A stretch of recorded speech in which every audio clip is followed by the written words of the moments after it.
हमारा बेरोजगार बेटा जो है बाहर कमाएगा, वो रहेगा यहाँ कांटी में रहेगा और कांटी के फैक्ट्री में काम करेगा। ये व्यवस्था हम करेंगे, ये आपको स्पष्ट रूप से बता देते हैं। और इसके लिए जो भी जोखिम हमको उठाना पड़ेगा, I am totally ready for जोखिम। नमस्कार, आप देख रहे हैं चौपाल समाचार। मीडिया के सामाजिक सरोकार चौपाल समाचार का है आधार।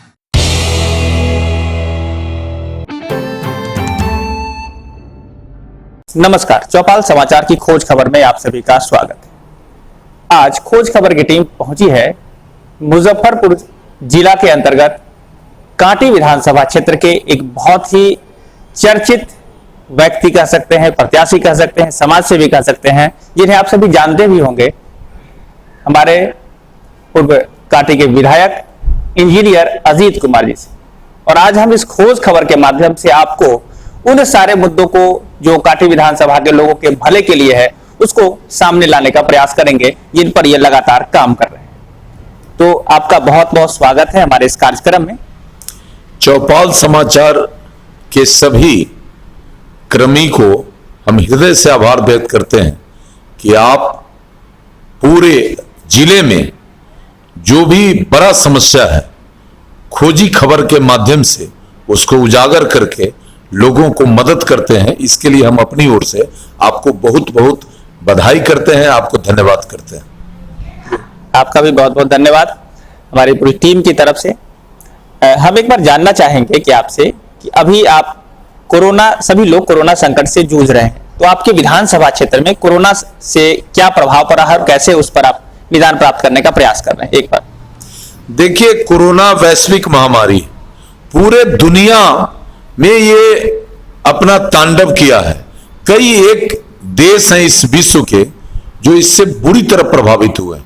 जहां तक मेरा इलाका, मेरा जिला है, मुजफ्फरपुर जिला इस बीमारी के चपेट में है।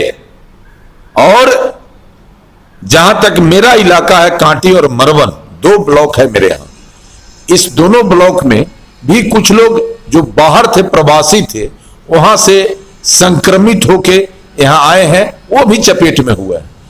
कोरोना संकट इस देश के लिए, इस प्रदेश और इस जिला और मेरे क्षेत्र के लिए एक नया संकट था, जिसका अनुमान हम लोगों को नहीं था। ऐसे तो प्राकृतिक आपदा का एक अनुमान हम लोग लगाते रहते हैं कि अब ये आने वाला है, लेकिन ये एकाएक ये संकट मेरे सर पे आ गया। लेकिन ये संकट के घड़ी को हम लोगों ने काफी गंभीरता से, दृढ़ता से, साहस से इसका सामना किया। जब लॉकडाउन हुआ, हमारे इलाके के लोग, हमारे इलाके के गरीब मजदूर भाई, नौजवान जब इसके चपेट में आने लगे, तो हम लोगों ने पूरे मुस्तैदी से इसका इंतजाम क्या हो, इस पर काम करना शुरू किया और अपने घर पर सेंट्रलाइज राहत का व्यवस्था किया। क्षेत्र के हर एक गांव में अपने नौजवान और अपने समर्थकों का टीम बना के लोगों को मदद करने का काम किया। और हमें काफी संतोष है कि हमने इस पीरियड में अधिक से अधिक लोगों को मदद करके उनको परेशानी न हो, इसका हमने व्यवस्था किया।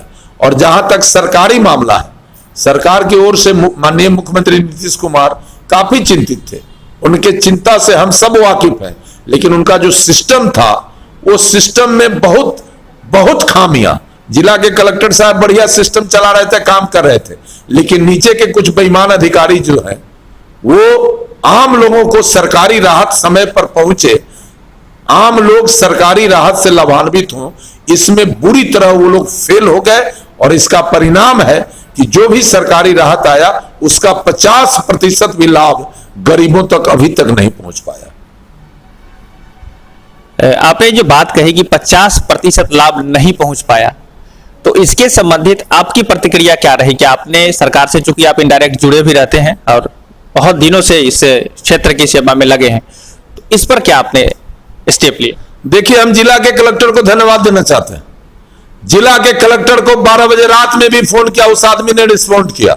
और जहां भी जो गड़बड़ी थी, राहत मिले न मिले ये एक अलग विषय है, लेकिन क्वारंटाइन सेंटर में जहां हमारे प्रवासी मजदूर घर वापस आए थे, उनको जहां परेशानी हो रही थी, जहां मेडिकल टीम एक्टिव नहीं था, जहां अन्य सुविधा जो इमीडिएट देना है वो नहीं मिल पा रहा था, वैसे समय में मैंने जिला कलेक्टर को जब फोन किया उन्होंने एक्ट किया और हम और हमारे कार्यकर्ता पूरे मुस्तैदी के साथ उस समस्या का निदान किया। हमने तो यहां तक कहा था कि कांटी में जिस ऑफिस में मैं बैठता हूं, बड़ा सा कैंपस है, बड़ा सा ऑफिस है, हमने तो ऑफर दिया था कलेक्टर साहब को कि उस ऑफिस को भी अगर आपको आवश्यकता पड़े तो आप क्वारंटाइन सेंटर या दूसरे उपयोग के लिए फ्री फंड आप ले लीजिए, आप व्यवस्था करिए, हम एक पैसा किराया नहीं लेंगे और बिजली पानी और जो भी सुविधा है मैं अपने तरफ से एफर्ट करूंगा, ये हमने कहा था। और चूंकि देखिए अगर जो इंसान जगा रहता है वो कभी भी परेशान नहीं होता है।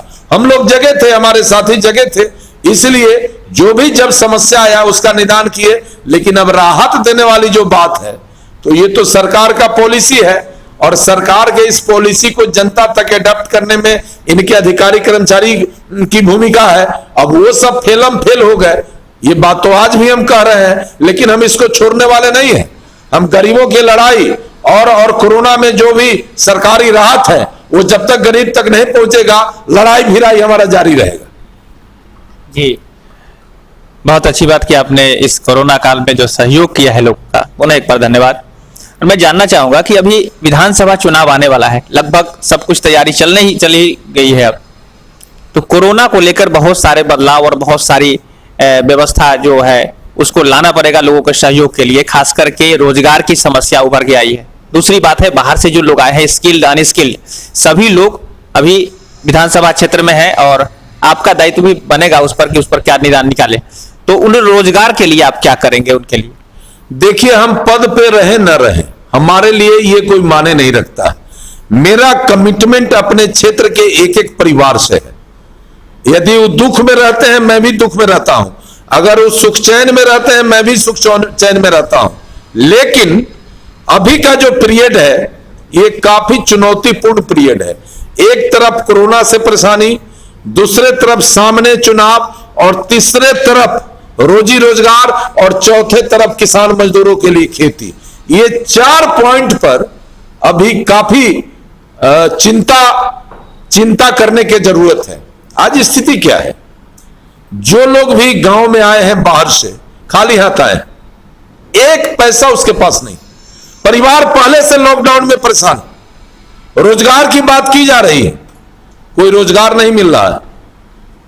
सरकार चाहती है रोजगार दें, लेकिन सरकार के पास कोई आधारभूत संरचना वैसा मजबूत रहे तब न रोजी रोजगार से जुटे। कहां है मुजफ्फरपुर में कोई फैक्ट्री, कहां है मुजफ्फरपुर में कोई उद्योग जहां की बेरोजगार नौजवानों को आप रोजगार दीजिएगा? देखिए आने वाले दिनों में नौजवानों का, बेरोजगारों का सबसे बुरा हालत होने वाला है। हम ईमानदारी से आपको बताते हैं कि बातें होंगी लेकिन मिलेगा कुछ नहीं, ये आप स्पष्ट जान लीजिए। और जहां तक चुनाव का मामला है, ये कोरोना के कारण जीवन शैली बदलने का मामला है। ये बात सही है कि कोरोना से जीवन शैली लोगों का बदल गया है। ये बात सही है कि चुनाव सामने आ गया है। अब बहुत नेता को तो कोरोना खा रहा है, कोई गांव में नहीं जा रहा है। लेकिन हम तो जिस दिन से कोरोना का डंका बचा, जान जोखिम में लेके, चूंकि हमारे लिए पद कोई मामला नहीं है, हम तो जनता के बीच में जा रहे हैं, जनता से बात कर रहे हैं, उनके समस्या का निदान कर रहे हैं। और आपको बता देते हैं कि जनता काफी परेशान है, मरमरिंग में है। जो राजनीतिक पार्टी के लोग हैं उनको बड़ा इस बार मुसीबत झेलना पड़ेगा। और गरीब के पास वीडियो कॉन्फ्रेंसिंग नहीं है, उसका तो neck to neck, man to man video conferencing करिएगा तभी आपका बात संवाद उसके यहां जाएगा। अजीत कुमार का तो 24 घंटा जो है सो neck to neck video conferencing होता रहता है। इसलिए आने वाले दिनों में जिसको जो सोचना है, जो करना है करे। अजीत कुमार जनता के साथ है और जनता के हर एक समस्या, हर एक लड़ाई को हम लड़ने को तैयार है और लड़ रहे हैं। बाकी आने वाले दिनों में बेरोजगारी कैसे दूर हो, ये मेरा बड़ा एक मुद्दा रहेगा। चाहे जो भी हो जाए, हम इस लड़ाई को अंजाम तक पहुंचाएंगे। सफलता कितना मिलेगा ये हम अभी नहीं जानते हैं, लेकिन सफलता हर हालत में लेंगे ये हम जानते हैं। जी, आपने तो फैक्ट्री की भी बात कही, यहाँ नौकरी नहीं मिल रही है, तो आपका कोई प्लान है कि कुछ फैक्ट्री वैक्ट्री लगे अपने क्षेत्र में? भाई, ये जो संघीय ढांचा है, जो लोकतंत्र है, इसमें जो चेयर पर बैठा होता है पावर उसी के हाथ में होता है, लेकिन चेयर से बाहर जो होता है उसके हाथ में मैन पावर होता है। उनको पावर है, यहां मैन पावर है। तो हम मैन पावर वाला लोग हैं, हम कुर्सी उर्सी वाला नहीं है, मैन पावर में है। तो मान लीजिए कि बेरोजगारी बढ़ेगा, तो जब बेरोजगारी बढ़ेगा तो अपराध बढ़ेगा, और जब अपराध बढ़ेगा तो लोगों का जीना मुहाल होगा, जीवन शैली बदल जाएगा। तो ऐसे में तो कोई ना कोई निर्णय लेना होगा ना। हम गांव में घूम के गरीब सबको कह दिया है, नौजवान बेटा सब जो मेरा है, जवान सब जो आया है बाहर से, चाहे पढ़ लिख के जो बैठा हो, सबको कह दिए हैं कि बेटा इस बार आर पार का लड़ाई लड़ेंगे। तुमको अगर रोजगार नहीं मिलेगा तो फिर राजनीति क्या और जनप्रतिनिधि क्या, हम क्या तुम क्या, खाओगे कहां से? युग बदल रहा है। स्मार्टफोन चाहिए, साफ कपड़ा चाहिए, मोटरसाइकिल चाहिए, पेट्रोल चाहिए, और साधन धीरे धीरे कमता जा रहा है, व्यवस्था कमजोर होता जा रहा है, परिवार कमजोर होता जा रहा है, रोजी रोजगार मर गया है। ऐसे में संघर्ष का एक बड़ा रास्ता है और उस रास्ता को हम मजबूत कर रहे हैं, और उसी रास्ते चल के बेरोजगारों को रोजगार भी दिलवाएंगे। अब फैक्ट्री, अरे तो थर्मल पावर हो में एगो बाहरी लोग काम करेगा क्या? काहे थर्मल पावर? छाई हम लेंगे, उसका दूषित जल हम पिएंगे, हैं? तरह तरह की बीमारी हम झेलेंगे, और हमारा बेरोजगार बेटा जो है बाहर कमाएगा, वो रहेगा यहाँ कांटी में रहेगा और कांटी के फैक्ट्री में काम करेगा। ये व्यवस्था हम करेंगे, ये आपको स्पष्ट रूप से बता देते हैं, और इसके लिए जो भी जोखिम हमको उठाना पड़ेगा, I am totally ready for जोखिम। तो फैक्ट्री, नई फैक्ट्री के विषय पर कुछ आपका विचार नहीं आ रहा है अभी? देखिए, नया फैक्ट्री तो अब देखिए तो क्या कहें, मोतीपुर चीनी मिल सरकार का बड़ा ही ये प्राथमिकता का ये इशू था कि इसको हमको चालू करना है या नया चीनी मिल लगाना है। वो पोटास कंपनी वाला से एग्रीमेंट हो गया, विधानसभा के उस समय मेंबर थे, माननीय मुख्यमंत्री से कई बार बात करके इस पर हम लोगों ने किया, लेकिन आज तक उसको पुनर्जीवित हम लोग नहीं कर पाए। आईडीपीएल मुजफ्फरपुर का है, वो बंद हो गया। तो पिछले 20 वर्षों में कोई फैक्ट्री तो यहां लगा नहीं, और 20 वर्षों में जो लड़का पैदा लिया होगा आज वो बोनाफाइड वोटर हो गया और उसको रोजी रोजगार चाहिए। त्रासदी तो है, समय आने दीजिए।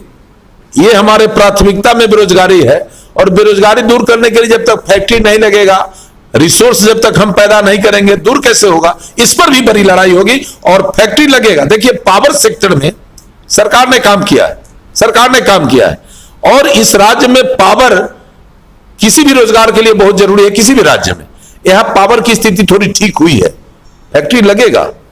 फैक्ट्री लगाने के का एक मन में उत्साह होना चाहिए, कमिटमेंट होना चाहिए। अब हमारे जो विधायक हैं, उनको बेरोजगारी या फैक्ट्री और दुनिया जहां से क्या मतलब है? उनका बेरोजगारी दूर हो गया। कांटी का विकास करने के बजाय सकरा की बात कर रहे हैं, दूसरे क्षेत्र की बात कर रहे हैं, और कांटी में कोई काम नहीं किए। गरीब ठगा महसूस हो रहा है। ऐसा थोड़े होता है। वहां फैक्ट्री भी लगाएंगे, बेरोजगारों को रोजगार भी देंगे, और काम भी होगा और काम भी लेंगे। जी, आपने तो इस विषय पर स्पष्ट ही कर दिया है, नई फैक्ट्री की बात या पुरानी की बात। हम ये जानना चाहेंगे, चूंकि आपका कांटी क्षेत्र जो है किसान ज्यादा है वहां पर, और किसानों की समस्या के विषय में आपने बहुत बार उसकी लड़ाई भी लड़ रहे हैं, नीलगाय से लेकर और सारी समस्या। तो अभी आपका मान लीजिए आगे विधानसभा चुनाव में किसानों को लेकर क्या योजना रहे? भाई, किसान को तो इस धरती पर कोई पूछने वाला नहीं है, जबकि हर एक व्यक्ति सिस्टम में किसान का बेटा है, किसान के परिवार से गया हुआ लोग। इस देश में अगर सबसे ज्यादा दुर्दशा किसी एक वर्ग का है तो वो किसान मजदूर वर्ग है।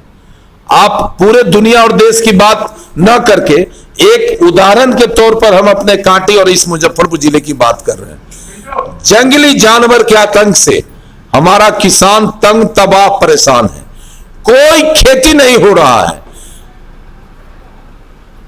ये ऋण लेकर हम खेती कर रहे हैं, और वो पैसा हमारा खेत में ही ये जंगली जानवर रोक दे रहा है।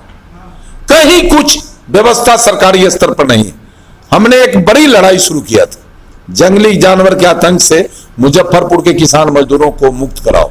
हमारा लड़ाई काफी तेज हुआ और यहां के मुजफ्फरपुर के लोगों ने हमारी मदद करी और हमने इस लड़ाई को मुकाम तक पहुंचाया था। वन विभाग, जिला प्रशासन ने इस जानवर के आतंक से किसान को मुक्त कराने के लिए कदम भी बढ़ाया, कार्रवाई भी शुरू हो गया।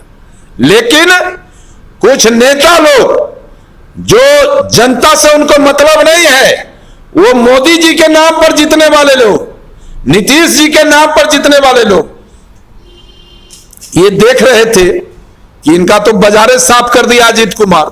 तो जब हम प्लेटफॉर्म पर मामले को ले आए तो ये लोग अपना जो एक कुकृत होता है, इन लोगों ने शुरू किया और परिणाम हुआ कि वो अभियान किसी कारण से रुक गया। जंगली जानवर का आतंक एक साल में और ज्यादा बढ़ गया। धान का बिचरा नहीं गिर पा रहा है, खरीफ की बुआई नहीं हो रही, लोग काफी तबाह परेशान हैं और इन जानवरों का जो प्रजनन दर है वो काफी फास्ट है। आज देखिएगा 5, कल हो जाएगा 25। एक एक गांव में 1000 से 2000 ये जंगली जानवर हैं। ये जंगली सुगर, नीलगाय, घोरपरास, और ये इतना हिंसक हो गए हैं कि अब किसान इनका प्रोटेस्ट भी नहीं कर पा रहे हैं और इसके कारण है कि खेती प्रभावित हो रहा है। अगर ये स्थिति बनी रही तो आने वाले दिनों में यहां किसान तो अन्न के बिना मरेंगे ही मरेंगे। यहां का जो अन्न उत्पादन का जो एक लक्ष्य है वो पूरी तरह ध्वस्त हो जाएगा, जमीन बंजर हो जाएंगे और यहां प्रकृति भी विमुख हो जाएगा। ऐसे ही अभी प्रकृति विमुख है, किसानों के लिए प्रकृति भी एक बड़ा संकट खड़ा कर रहा है। तो स्थिति बड़ी भयावह है। आपको बता दें कि करोड़ करोड़ रुपया से भैंसा लोटन से ये जो तिरहुत नहर है इसका जीर्णोद्धार का काम हुआ। सिंचाई का माध्यम बेस्ट हो इसके लिए सरकार ने जीर्णोद्धार कराया। आज इस नहर में एक बूंद पानी नहीं। ये बिहार का एक अजूबा प्रोजेक्ट था, आज उसमें पानी नहीं है। करोड़ों करोड़ पब्लिक मनी चला गया, बढ़ गया। जो उससे ब्रांच नहरी है जिससे सिंचाई होता है उसका कोई दशा नहीं है, कोई दिशा नहीं है। भयावह स्थिति है, बड़ी लड़ाई की जरूरत है। और चुनाव आ जाने दीजिए, बीत जाने दीजिए, इस जिला में जो लड़ाई होगा उस लड़ाई को समझना और उस लड़ाई को रोकना सबके लिए बड़ा महंगा साबित होगा, चाहे वो सरकार हो या प्रशासन हो। किसान का स्थिति काफी खराब है। रासायनिक खाद का रेट इतना बढ़ गया है कि किसान सही से खेती नहीं कर पा रहा है। साग सब्जी लगाइए दरवाजे पर, वो जंगली जानवर आके वहां भी चर के चले जाएंगे, आप उसको रोक नहीं सकते हैं। स्थिति भाई बड़ा भयावह है। और कुछ नेता लोग जो किसान के इस संकट में राजनीति कर रहे हैं तो उनको भी हम बताएंगे समय पर। समय आने दीजिए, हम उनको भी बताएंगे। अभी आपने जो बात बताई कि जो लड़ाई थी बड़ी आखिरी दौर में आकर रुक गई है, तो अब किसान को निदान की क्या? अरे तो फिर मैं कल ऐलान कर दिया, मैंने कर दिया कि प्रशासन तुरंत इस जंगली जानवर के आतंक को रोकने का व्यवस्था करे, किसानों को मुक्ति दिलावे। अगर मुक्ति नहीं दिलाएगा, लॉकडाउन खत्म होते ही फिर एक बार हम रोड पर चलेंगे और किसानों की लड़ाई को हम तेज करेंगे। हमने तो कह दिया कल ही। जी, एक मुद्दा है जो सामाजिक स्तर पर कह सकते हैं, रौतीनिया जो डंपिंग मामले को लेकर कांटी क्षेत्र में पड़ता है आपके, और शहर भी उससे जुड़ा है, डायरेक्ट और इनडायरेक्ट, डायरेक्ट रूप से ही कहें, उस पर आपकी क्या विचार होगी? उसको कैसे निदान निकाला जाएगा, क्योंकि शहर का कूड़ा वहां पहुंचना है और उसके लिए समस्या हो रही है। भाई हम जब तक विधायक थे नगर निगम का हिम्मत न हुआ वहां कूड़ा गिराने का, उससे पहले गिरता था, क्योंकि हमारा रिश्तेदारी उस इलाके में है। वहां के लोगों का जीना मुहाल हो गया है। इतना गंदगी, इतना बदबू, इतना पॉल्यूशन, इतना मक्खी का प्रकोप, इतना अन्य जीव जंतु का प्रकोप कि जीवन स्तर वहां का नर्क हो गया। वहां के जो लोकल लड़के हैं, स्कूल में पढ़ने जाने से उनके गार्जियन ने रोक दिया कि भाई बाहर निकलोगे तो तुम इस प्रदूषण का शिकार होगे। आज स्थिति काफी भयानक है। हम गए थे रौतीनिया में, लोकल लोग बुलाए थे, हमने प्रशासन को अल्टीमेटम दे दिया कि तुम इस डंपिंग का जो जगह है, ये आबादी है चारों तरफ से, कई एक स्कूल है, वहां हाई स्कूल है, कॉलेज है, जहां बच्चे पढ़ते हैं, यहां से हटाओ इसको और सुदूर इलाका गंडक के किनारे कहीं भी ले जाओ और उसका प्रॉपर व्यवस्था करो। माननीय नगर विकास मंत्री सुरेश भाई हैं, मेरे बड़े भाई हैं, हमको एक रोज मुलाकात हुआ, 5 साल के बीच में एक रोज उनसे हमको मुलाकात हुआ। हमने उनको भी कहा कि आप यहाँ के नगर विकास मंत्री हैं, अर्बन डेवलपमेंट से भी हमारा बड़ा श्रद्धा, हम चाहते हैं कि अर्बन डेवलपमेंट हो, लेकिन अर्बन डेवलपमेंट के करने के लिए आप गांव के लोगों को परेशान करिएगा तो ये बर्दाश्त योग्य नहीं है। रौतनिया चुनाव हो जाने दीजिए, इन लोगों से रास्ता नहीं निकलने वाला है, इसका रास्ता हम निकलवाएंगे। ये वहां डंपिंग हो जहां पब्लिक का कोई मूवमेंट नहीं हो, वहां कोई संस्था नहीं हो, वहां कोई ऐसा नहीं हो जिससे कि प्रदूषण से लोग शिकार हो जाए। आज रौतनिया और आजू बाजू के गांव के लोगों के लिए जीना हराम हो गया। खाना खाने के समय लोग दूषित खाना खाते हैं, मक्खी खाना पर बैठता है। यह भाई बहुत बड़ा चुनौती है। एक तरफ प्रधानमंत्री जी कहते हैं स्वच्छ भारत, और उन्हीं प्रधानमंत्री जी का राज है बिहार में, उन्हीं का सरकार है, और दूषित भारत दिख रहा है। कैसे चलेगा? जो बोलते हैं तो उसका कुछ रिजल्ट भी हो। तो अभी मुजफ्फरपुर के लोगों को चुनाव तक इंतजार करना पड़ेगा कूड़ा को रोकने के लिए। कूड़ा रुकेगा, बीच में भी जरूरत पड़ेगा तो हम रोड पर आएंगे।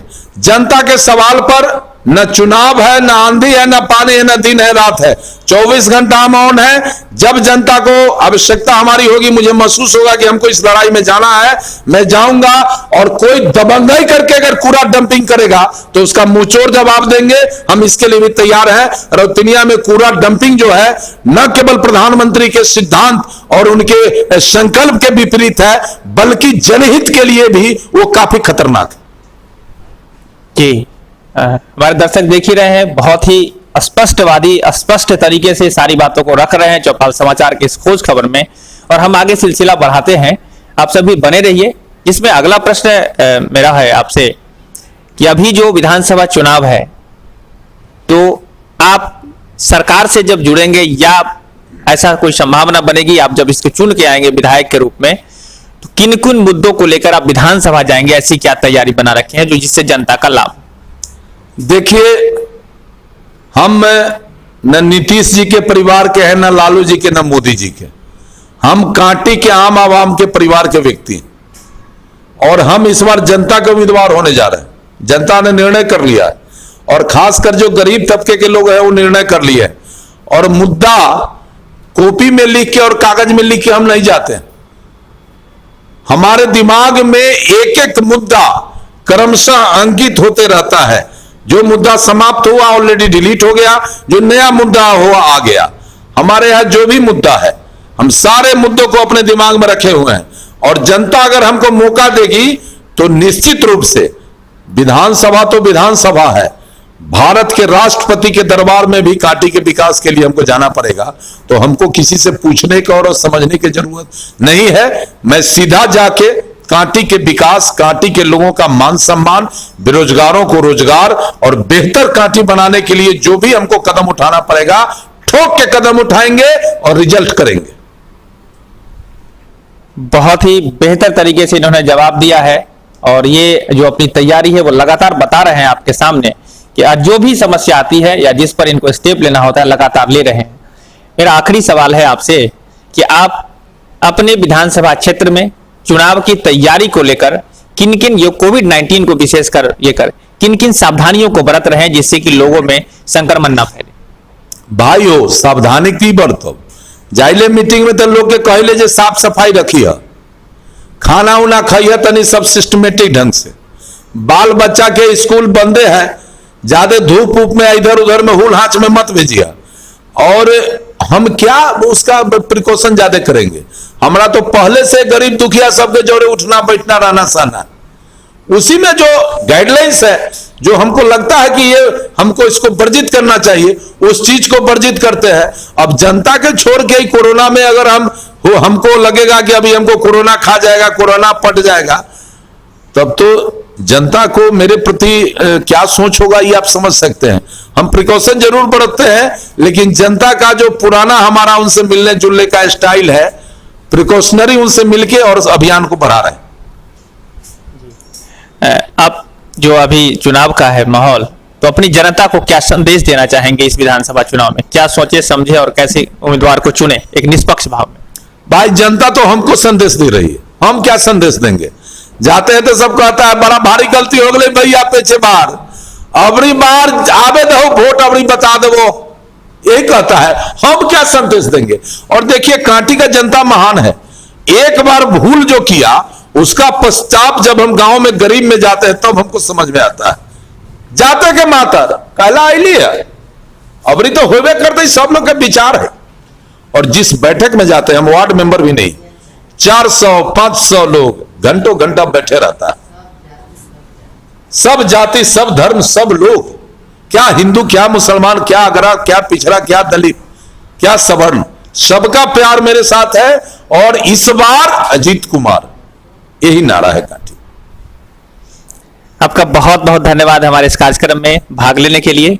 अपने दर्शकों को भी कहना चाहेंगे कि आप जो भी हमने बात की है इनसे, जिनको जिस बातों को लेकर इन्होंने अपना पक्ष रखा है, आप सभी सुने, ध्यान से समझें और अपने स्तर से भी कमेंट के माध्यम से हमें सूचित करें कि आगे आप इनसे क्या जानना चाह रहे हैं या क्यों कौन सा प्रश्न पूछना चाह रहे हैं।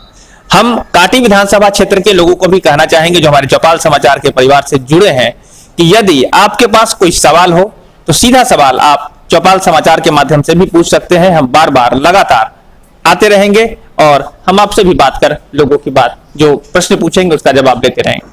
आप सभी का, हमारे दर्शकों का बहुत बहुत आभार, धन्यवाद। आप हमसे जुड़े रहे इतने समय के लिए। आप लगातार चौपाल समाचार से बने रहे। हम बार बार आपके सामने आएंगे और नए नए सवाल, जो अच्छे सवाल है, जो समाज के कल्याण के लिए है, उसको लाते रहेंगे। मैं अभिषेक आनंद, चौपाल समाचार, मुजफ्फरपुर के लिए। धन्यवाद।